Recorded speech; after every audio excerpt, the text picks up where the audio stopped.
My name's Andy Brelsford. I'm Support and Development Manager at Volunteer Cornwall. I look after all of our health, care and wellbeing services.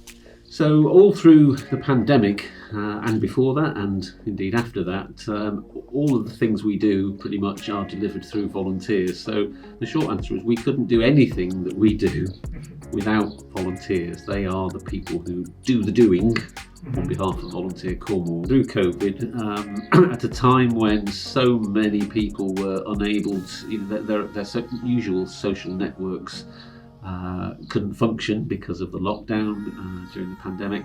So people couldn't, particularly older, vulnerable people, couldn't get to the shops, couldn't get their medication, couldn't get out and about, didn't have any physical contact with other people.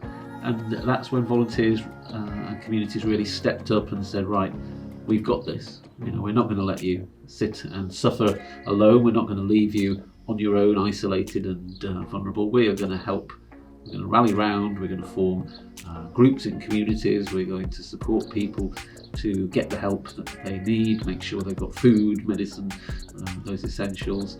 And it was so heartwarming to see the difference that, because we could, as a society, we could have gone the other way. We could have just said it's, everyone for themselves, survival of the fittest. But no, people came together and said, no, we're a community and we're not going to leave anyone out or leave anyone behind. So if you think about the cost of living crisis that we're currently in, and we think about the pandemic we've just come through, and you think about some of the key organisations that have helped people during that time, without food banks, people like the CAB, lots of charities that provide advice and support. All of those charities, just like us, that deliver their services through volunteers, and couldn't do what they do without their volunteers. So I absolutely feel that volunteers are essential. They're often overlooked or forgotten, and sometimes the role they play is behind the scenes. But without them, you'd soon notice if they weren't there.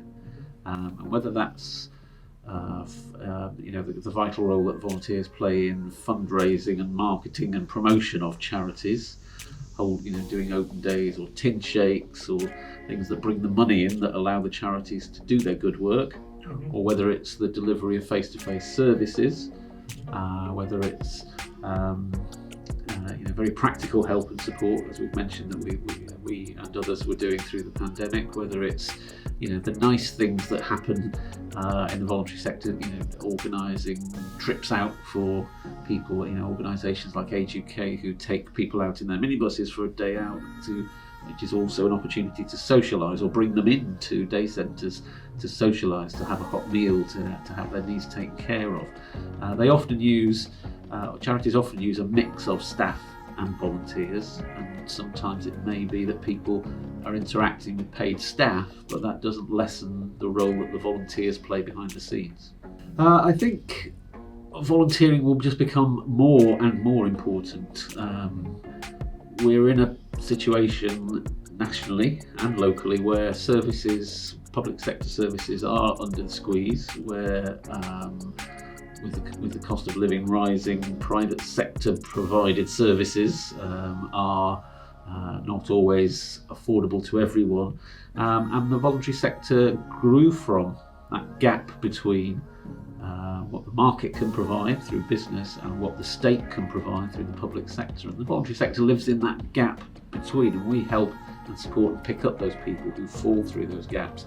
And I think as that gap gets bigger, the role of the voluntary sector and volunteers gets bigger. So we need more volunteers to do more things to keep more people safe and secure. So I don't see anything but a growing need for the voluntary sector, the work we do, and the volunteers that do it. It's important that we take time to recognise the contribution volunteers make and to say thank you. So volunteers don't usually give their time and services with any expectation of reward or recognition, but I think that doesn't mean we shouldn't stop at least once a year during Volunteers Week and say thank you, because we really couldn't do the things we do without you, and the country would be a much different and probably definitely much poorer and without that role. And there's there's an old cliche that says volunteers don't get paid, not because they're worthless, but because they are priceless. And it's really almost impossible to put a value on that human contact that someone might have through a volunteer, or the difference that knowing there's somebody who's just prepared to give up their own time freely to help you, even though they've never met you and may never meet you again.